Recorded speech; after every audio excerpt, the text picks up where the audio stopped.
replacement, whatever it may be, gearbox. Nick Heidfeld all aboard that one to take out what we think will be the swan song qualifying session for this machine. We may see it in 2 weeks' time in Spa. The 13 also out on the apron, again missing some tyres. Number one car rumbled past me a moment ago and is waiting at exit. And also poised to get out is one of the two Toyotas, I think it's the 8. And then the rest of them just sitting on the apron, all quite calm. And so some slightly different early start strategies. But that one car's tyres have been cooling down, but they obviously want to get out and do a couple of little things first and get out on a bit of a clean track. But one thing I would say is there's a huge gap between the prototypes. So if you go from Rebellion, then you've got to walk past the whole of Aston Martin, most of Ferrari, which I think will tell you is most of the pit lane before you get to Audi. I'm still waiting for the Adrian Newey interview. Maybe he's finding out how to make the hybrids work. And we are. Sorry? Isn't that Renault's job? Yes, well, we know he doesn't like engines and oily bits. He doesn't like electric. He doesn't like, I think he's happy with an engine. He doesn't like anything to do with electrical regeneration engine. That's not fair. 20 minutes to go then, once we get the green flag, as Nick Damon sachets down towards the far end of the pit lane. And in the middle, we've got Bruce Jones there getting ready to grab Adrian Newey if we can. You're listening to 87.7 FM around the circuit, around the world at RadioLeMans.com. Hello there, Johnny Palmer and John Hindorf in the booth, along with Nick Damon and Bruce Jones in the Nismo pit lane, and Paul Truswell is out at Beckett's. And 10.8 degrees now. Yes, very, very pleasant, isn't it? Our Michelin track temperature rising all the time. You're in the shade. You don't count. A quick hello to all of our marshals, by the way, and thank you very much for turning out this Easter weekend. Bruce. And a quick hello to Adrian Newey. Great to see you with Shu going to Shanghai. Come here for the sunshine at Silverstone. Standing here in the Porsche prototype garage. A lot to look at. Incredibly interesting times for prototype racing. Yes, with regulation changes, obviously lots of development going on. Porsche, first time in, there was a big learning curve for them, but very interesting to observe it. But when you come here, how much did you know about the cars beforehand? We're just going to try and keep out the way. We've got to be behind the red line. Here we are. Keep to the rules. But Formula One obviously going through a really interesting period of its evolution, but also sports cars. How much do you think you can learn across the way? Because you're doing it in different ways, but there's a lot happening. 3, 2, difficult 1. to know. I mean, I think at the moment everybody involved is different manufacturers, different teams, so this interesting nature that we all have, probably not very much as the industry. There we go. You see, we haven't even seen Adrian. He's not here. Adrian, good to see you as always. Thank you very much. Speculation time. Get started now. Might be. Who knows? Some time ago, Nick, didn't we have someone inside Red Bull telling us that they had considered a sports car project? No. They were looking at the only sports car project I know that Adrian did when he designed the car for the Gran Turismo, which was a closed. This is a closed-top F1 car. It was basically a sports car. 25 minutes. It's Ferrari who are going to do it. They'll be doing it soon if they get the hybrid engine to work, obviously. Yes, indeed. We're off and running. 25 minutes to go. Same as before. Rinse and repeat. You've seen this with the GT cars. So everybody goes out. Now, what we've got here is the added complication of fuel flow. And I'll remind everybody now that if you go over your fuel flow, and maybe Adrian Newey, it's been suggested to me, was having a fuel flow sensor users meeting down there in the pit lane, trying to get some support, sports car racing to bang the FIA over the head with. I don't think you get much support in this pit lane, if I'm honest, for that, if that was his thought. The fuel flow, however, does count in this qualifying session. Now, during racing, we would normally be looking at a rolling 3-lap average, but if you exceed the fuel flow on any single lap in qualifying, that lap will not be counted. And talking to a couple of the drivers, it is very easy to get that wrong, particularly on your first flying lap.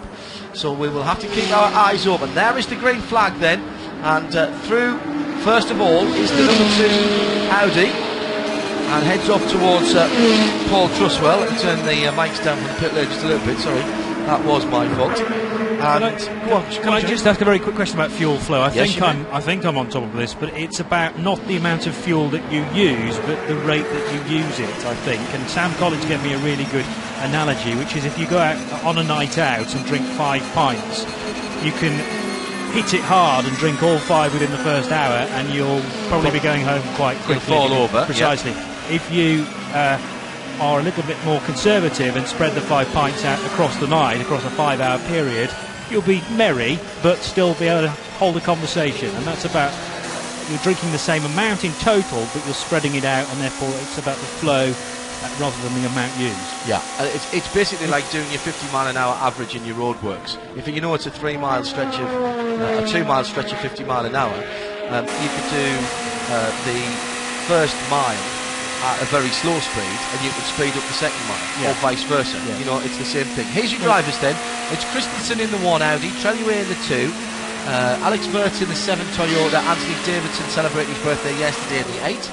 It is Heidfeld in the 12 Rebellion, and Lima in the 13, Romain Dumas in the 14 Porsche, Mark Webber in the 20, and in the P2 Olivier Pla in the 26, Nick Manassian in the 27, the 37 is Kirill Ladygin, and it is Matsuda in the 47, is how I read that from the darkened screen. Darkened because they have not yet put their full laps in, as Ben Trellier goes through and sets a 43.7, 42.9 for Anthony Davidson, but Alex Wirtz, Paul, the fastest of them all in that first run through with a 42.4, and as I say that, Tom Christensen goes down to a 42.477. Yes, and a 43.7 for the number 2 Audi, Ben Trellier. So, yes, it is all very close. Just quickly to add to what you and Johnny were saying about your averages, the way the rules work is actually to control both. So it's not that it's all about the fuel flow. It's all about the fuel flow as well as being the amount of fuel that you use. So it's not just how much you use, it's also about the rate at which you use it. Obviously, for the qualifying session, the total amount of fuel that you use during the qualifying session is nowhere near a tank full anyway, so that doesn't really matter. But it is all about the fuel flow, which bizarrely is measured in kilograms per hour, whereas the total amount is measured in litres, just to keep you further on your toes. Okay. But it is promising to be an interesting way, not only to go racing, but also to do the qualifying. And also note that Eduardo Freitas is keeping his eyes on the use of track limits, Stoke Corner being the place where Romain Dumas is exceeding the track limits and is being told to be careful that he doesn't do it again. Alfred Wallace has said, and we can do this while these early laps are going in, at Specutainment, at Radio Le Mans, is the fuel flow managed automatically or is it down to the drivers? It's both, actually, because the driver's right foot at the mix is going to be one part, but there is a computer override that will slow you down and lift off the throttle. It's quite disconcerting, I've been told. There is another, or you get a note from that, you get a warning of that with a blue light in certainly the Toyotas inside, and you can override it, but you can't keep overriding it, of course. But there are a number of different systems. One of the senior engineers at one of the manufacturer teams, and I won't say who, that I was speaking to yesterday, told me they have got so much information now on the pit wall that they are literally up to their necks in it. There is not another measurement that they can take in and crunch numbers to. That there is just so much going on that they are having to tell the drivers. The drivers have got more complicated steering wheels and dashboards than ever before, and in the darkness that was an issue at Ricard, getting the balance between the ambient light inside the cabin so they could see the switches, and the glare light was clearly an issue. This is a real challenge for everybody here, Paul. And of course, if you think about it as well, John, all of the information that is being sent back to do with fuel flow is going into race control as well. Yep. So do you reckon how much data they're getting in race control, because they're getting a feed from every car, at least in all of the LMP H's which have the fuel flow meters. they're getting all that information in as well. So it's not just the teams that are beginning to submerge, but race control as well are getting masses of data in, and they have to be able to process that. And I think to an extent there's going to be a bit of learning going on in amongst the race staff, the Eduardo Freitas and his team, who have all got to monitor what's going on in race control. Number 1 Audi in the pit lane. Tom Christensen has done his laps, Nick. Yeah, the 8 and the 7 Toyota have also come in, and they're trolling down the pit lane, and the number 1 Audi is very much waiting to the arrival. Out will hop Tom Christensen, and in will get in Loic Duval. Okay, well, Christensen has a 42.4 and a 42.7. That gives him a 42.625. Romain Dumas has got a 42.6 and a 42.8. 42.729, and Davidson in the pit lane. Actually, Dumas still out there. 42.6 and a 42.9, 42.5, 43 flat for Mark Webber. Alex Wirtz 42.8, 42.8. There you go. There's consistency. As well from Toyota. We've already got Nicolas Lapierre has taken over the number 8. Alex Wirtz is out of the 7, and Kazuki Nakajima will be leading out in number 7, but I think 8 will go first. So Lapierre on board, number 8 Toyota. Treluay is the disappointing one, isn't he? In the number 2 Audi. I think disappointing. Not in the sense that I'm a fan. Well, I am a fan, but not in the sense that he's just not gone as quickly. But 2 laps in the 43s, whereas, as you said, John, Christensen doing 2 laps in the 42s.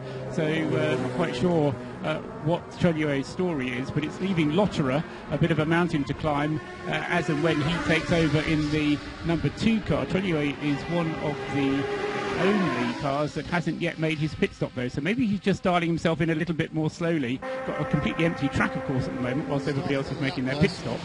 Say again, Nick? He's starting another lap, just whizzed back behind me, so Ben Treluay obviously wants to get an extra lap going. Yeah, Romain Dumas doing out as well, Mark Webber is still out there. There's time to do 4 flying laps, according to my calculations, and still come in and change over, and for your teammate to do 4 flying laps. So out has gone Loic Duval, out has gone Nicolas Lapierre. Duval in the number 1 Audi, the 8 Toyota with Nicolas Lapierre, and it's Kaz Nakajima, who's been mighty already this weekend, who's taken over the number 7 Toyota. I wonder if they're waiting for the P2 cars to pit. They're waiting for the P2 cars to start pitting at the end of their run, so that they've got a little window where there's no P2 cars out on the circuit pole to get their first flyer for the second driver, because the tyre drop-off, of course, will be what they're trying to manage. Yeah, that's possible. Both Porsches in, Dumas and Webber coming in 14 and 20 respectively. What's the beauty of the P1 cars is that with 3 platinum drivers in each of the cars, it's a struggle to decide who are the 2 drivers that are going to do qualifying. Well, I'll tell you who's doing the Porsches. We've got Timo Bernhardt taking over 20, and Neil Yarni will take over 14. Neil Yarni is a very good qualifier, very good, always has been. And Neil Yarni, in fact, is being bolted in to the 20 car even as we speak. Let's see how Loic Duval and Nicolas Lapierre get up to speed in Audi and Toyota respectively, as we are looking for top times. By the way, in P2 we've only got Matsuda out on the circuit at the moment. Ollie Pla has done a 48.9 and a 49.1 to put the 26G drive Morgan on provisional pole position there, with his average laps completed. Matsuda is about a couple of tenths behind on average, 1 3/4 tenths actually, 49.2. Kirill Ledygin is in, and Victor Shaitar has taken that car out on a 50.5, 50.2 lap average for Nick Manassian, who has brought that car into the pits. And we are starting second driver laps now. Paul Truswell. Yes, the 2 Porsches being very gently driven out of the pit lane and round the loop down the Wellington Straight. I say gently, you had the impression that they were sort of threatening as they were coming out. It wasn't going out and immediately starting to weave around, but just being gently driven out around this first lap. Of course, the out lap out of the pits for, as Bruce was telling us, Timo Bernhardt and Neil Yarni in the 2 Porsches. John. Matthias Besch absolutely monstering the last couple of curbs out of Beckett's and through Chapel Curb, and really throwing the Rebellion out of kilter, but masterfully hung on to by Besh, and he's pushing very hard indeed. Meantime, on board the number 1 car, Loic Duval has a very quick first sector, but not as quick as Kaz Nakajima.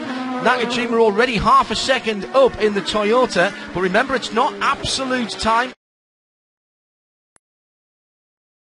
1 load and 2 drivers each having 2 laps. 4 laps then are used as the average, and that is what will set the grid here at Silverstone for the first round of the FIA World Endurance Championship. And as it always seems to happen, however few cars you've got out on the circuit, we have the leading contenders all beginning to clump together towards the end of the lap. Through goes the Porsche. Nico Lapierre with a 43.6 in the Toyota, but Duval in the Audi is quicker than him, 142.8. Now, where is the Porsche time? That was Timo Bernhard just starting his flying lap, of course, as Andre Lotter has just left the pits for Audi.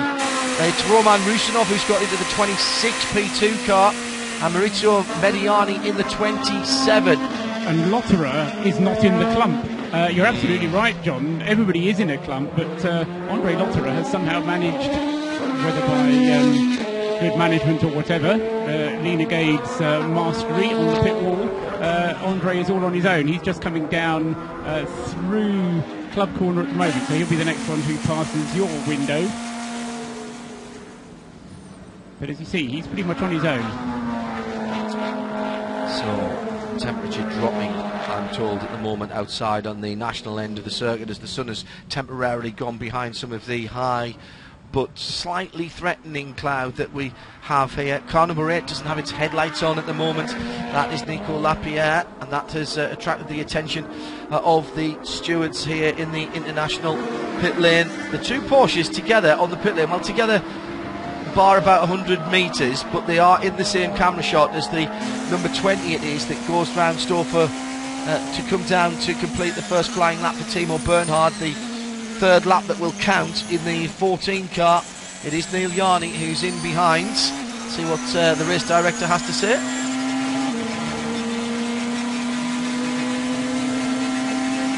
Well, nothing there, not heard from Eduardo. That was a highly revving Porsche going through the first corner. There was not a lift at Abbey and Farm Curve there as they went through. That seemed very committed indeed, as Loic Duval becomes the first driver to go through and click off an average from 4 laps. It's a 42.779, 1 minute 42.779.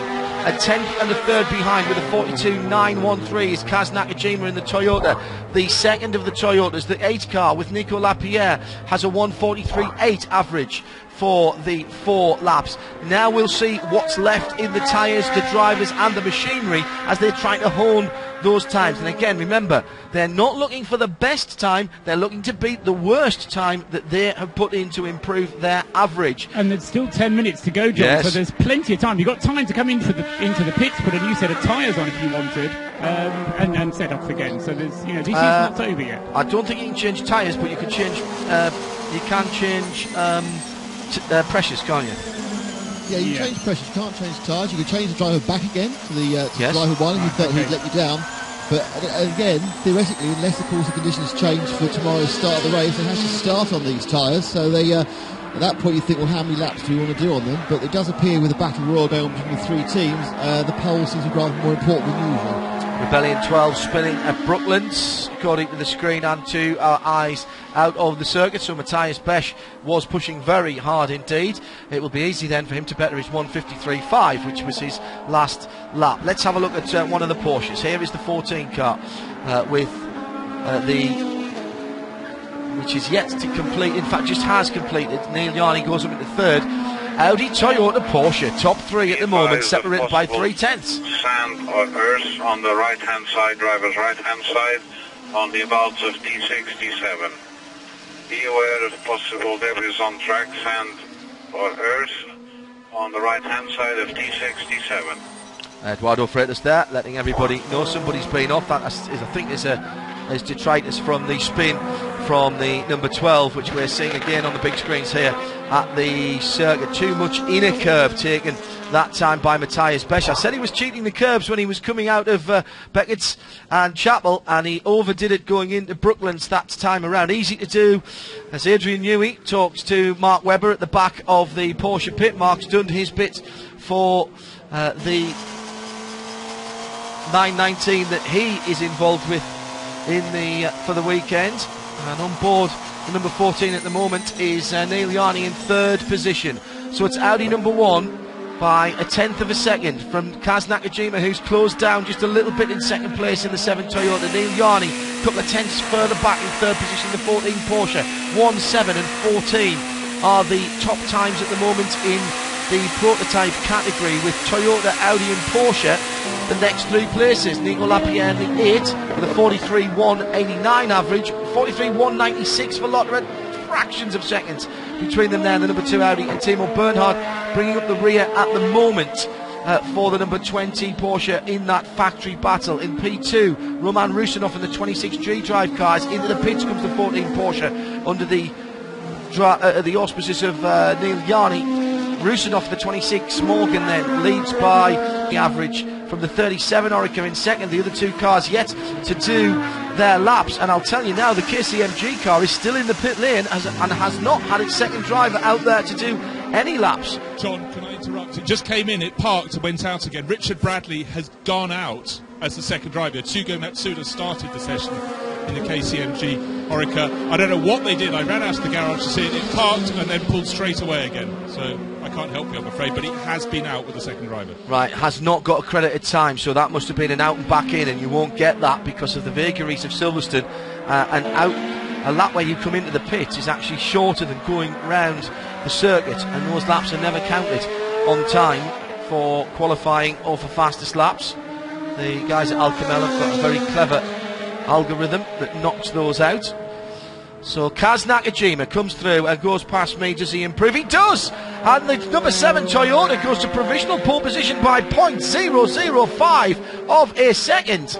So the 7 car ahead of the now in the pits Loic Duval and Neil Yarney.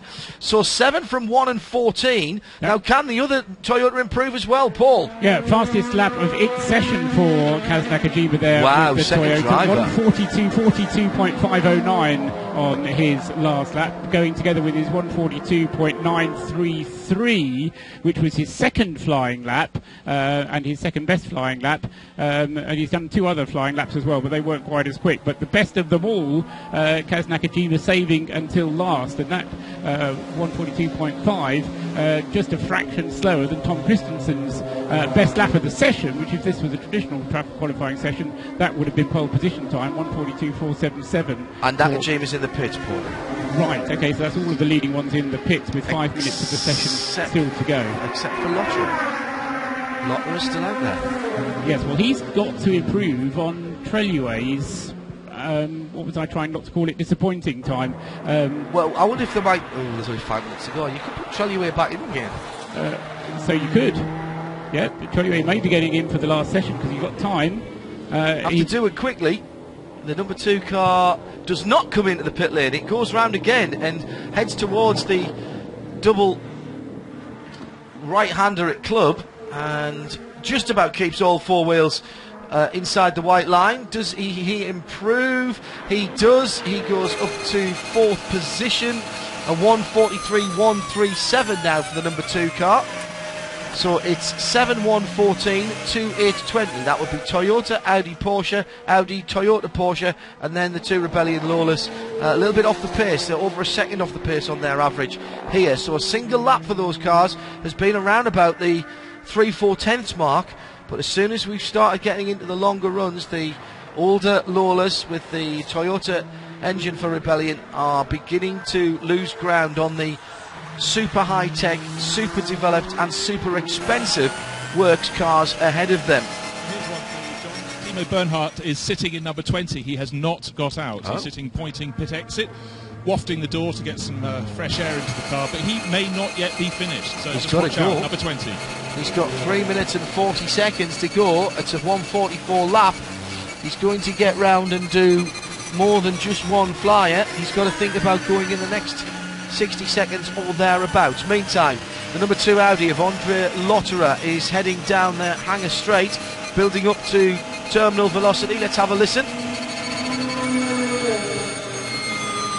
On the brakes, I think a little bit early there, unless he was doing the lift and course that we've heard about so much as he turns in right-handed to Stone. No, he dives into the pit lane. I thought that was a bit early even for me. Timo Bernhard has now got out of number 20. He's not going to go back out. Very interesting. He's So, playing with the dials, I think, perhaps. getting himself comfortable, programming the radio stations in that he wants. Maybe 7.7 should be on button 1. Well, there we go. Freihammer, the only one that's out on the circuit, then at the moment out of the P1 classes at least. Yeah, Doesn't that... quite a long driver change. Yeah, and doesn't tyre pressures. And doesn't that Toyota engine sound fantastic, by the way? As was pointed out to me a moment ago by Alfred Wallace, 3 manufacturers, 3 different approaches, and for at the top of the timing screen, at least 0.3 of a second difference over a 4-lap average. Amazing, he says, and weirdly nice while it lasted.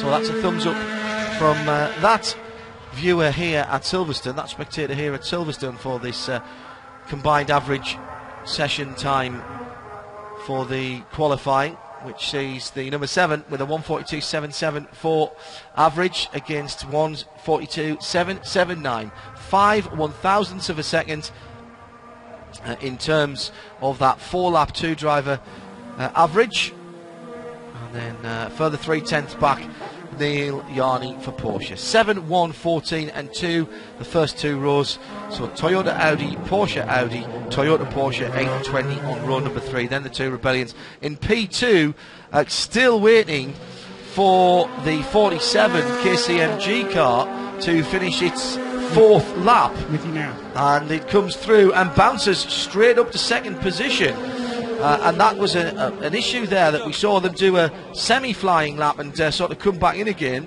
and Richard Bradley under a bit of pressure there with just 1 minute and 17 seconds left when he crossed the line, but has put in a lap time quick enough to be 2nd. It is 26 from 47 by 0.2 of a second, and then 2 seconds further back, 37 and 27. Nick Damon. John. Yes. Ooh. Hello, John? Yes. Sorry, it looks like Dalia. Just going to nip in and see if I can go a quick word with the Audi number 1 drivers. Hang on a second. Hello, quick word with Loic Duval. I think we might be going to get Louise in just a second down at Toyota. So Loic, 5 1,000ths a second. This new WEC prototype LMP1 class is rather close, isn't it?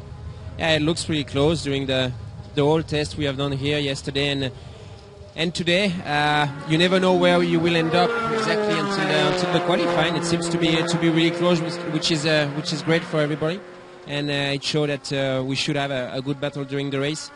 I have a bit of regret with the qualifying because on my 2nd lap I was catching a Toyota in front of me, and I lost a bit of time, so this could have been a pole. But at the end, it's a great job from the whole team. It has been a very tough and long winter. In terms of work, we've been working really hard to fix everything, and we still have some work ahead. But at the end, to start the race tomorrow from the front row, it's not a bad beginning. Fantastic, thank you very much. Well done. No pole interview there from Louise, as colleagues in TV are wrapping up their presentation. So you can, if we can hustle down to Toyota and maybe get a word with Alex Wirtz or Kaz Nakajima. Okay, will do, but I have Olivier Pla. G-Drive have taken pole position in LMP2. By good 0.2 of a second. By very close, wasn't it, with KCMG? Yeah, no, it was a good run. Roman did a fantastic job. In my case, I was a little bit struggling at the beginning of qualifying because when we put the tires on the car, it was not as warm as they should. So I was struggling a little bit with that. But most important thing is to be in the pole and to take the point for the pole. So now it's done, and now we will be I'll just disturb all those snappers there while you're having your photo taken. That was a fantastic job. Yeah, I'm a bit surprised. We weren't sure what to do with it. 6 hours of fun. Olivier, congratulations. But in the end, it worked very nice, and Katsuki brought the pole in because his laps were really well on done it. to and the guys at KCMG. Obviously had a little bit of a problem, had to muscle Richard Bradley out and got the job done. Got it done very well indeed, up into second place, 26.47, 37.27 for P2. A bit of larger gaps after the first two, but just half a second between all 6 of the Works cars in P1 after their 4-lap two-driver. I should really say two-driver, 2-lap averages combined, shouldn't I, for that? And again, it's a little convoluted, but it is a team sport. It's not just about one driver, one fastest lap. And I know that, for example, the British GT Championship have gone to a similar system where the non-professional driver, a silver or bronze driver, has to do part of the qualifying. They're doing it as added up though, rather than averaged, I think. It doesn't really matter, does it? I think it's important that